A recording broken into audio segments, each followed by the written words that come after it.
Good morning, students. How are you? I hope all are fine and safe at home. Students, welcome in our video. Today, in this video, we are going to continue chapter number 7, that is importance of water. In previous days, I have given to you one assignment of chapter number 7. I hope all of you have tried. Now, in this video, we will discuss solution of that assignment. All of you have to watch video carefully and you have to check your answer also. Okay? Question number 1, fill in the blank. Number 1, the human body contains dash amount of water. Human body contains 70% amount of water. हमारी human body में 70% water होता है. Okay? Next, dash often eaten as vegetable is, in fact, the dash of the lotus plant. Kamal kakdi often eaten as a vegetable is in fact the stem of the lotus plant. Means जो lotus plant की जो stem होती है उसको हम vegetable की तरह खाते हैं और उसकी stem को क्या बोलते हैं? कमल ककड़ी. लोटस प्लांट की स्टेम को कमल ककड़ी बोलते हैं और उसको हम एज ए वेजिटेबल भी खाते हैं. Next, the nutrients present in food gate dash in water. जो फूड में न्यूट्रिएंट्स प्रेजेंट होते हैं वो वाटर में क्या हो जाते हैं? डिजोल्ड, घुल जाते हैं, वाटर में मिक्स हो जाते हैं, अच्छे से डिजोल्ड हो जाते हैं. The nutrients present in food get dissolved in water. Dissolved means घुल जाना. Next, water absorbed by the roots of plant transport the dash to various parts of a plant. जो water roots absorb करती हैं वो nutrients को plant के सभी parts तक transport करती हैं. Okay? वाटर सॉइल में हम डालते हैं.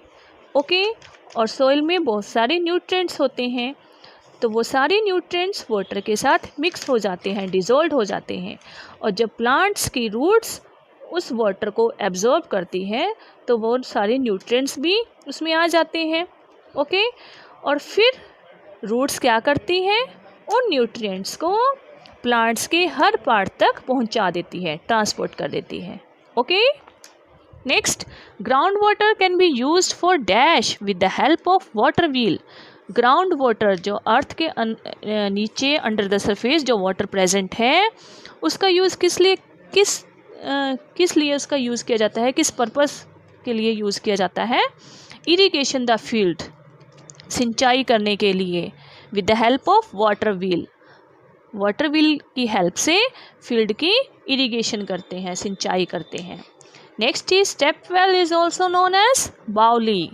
Step well is also known as बावली. इसको बावली भी बोलते हैं. Step well means वो well जिसमें steps होती हैं. Next question number 2. Write the name of 3 amphibious animals. Amphibious animals कौन से होते हैं? वो animals जो land पर भी रहते हैं और water के अंदर भी रहते हैं. तो कौन से एनिमल्स हैं? Frog, turtle and crocodile.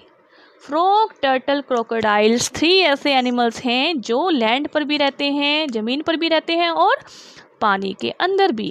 तो these are amphibious animals. Next, write the name of 4 common aquatic plants. Common aquatic plants कौन कौन से हैं? Fish, octopus, whale, sea horse, prawn. Fish, octopus, whale. here is spelling mistake. Okay, this 33 is written by mistake. Fish, octopus, whale, sea horse, prawn. These are the aquatic animals. Aquatic animals means जो animals water में रहते हैं. Next is explain the term step well and paste 4 pictures of steps well present in which part of India. Explain the term step well. Step well को explain करना है और कोई 4 pictures हमने स्टेप वेल्स की पेस्ट करनी है notebook में जो इंडिया में प्रेजेंट है. All of you know that a well which has steps on all sides is known as step well. वो वेल जिसमें चारों तरफ स्टेप्स होती हैं उसको क्या कहते हैं, step well. Okay, and these are some pictures of step wells. This is in Rajasthan and this is in Karnataka. Next one is in Delhi and this is in Gujarat. Okay, these are the pictures of step wells that are present in India. This is in Karnataka. So these are some pictures of step wells that are present in various parts of India. Okay, now last question is, how water helps the plant in their proper growth? Water plant की proper growth में कैसे help करते हैं? You have to explain briefly.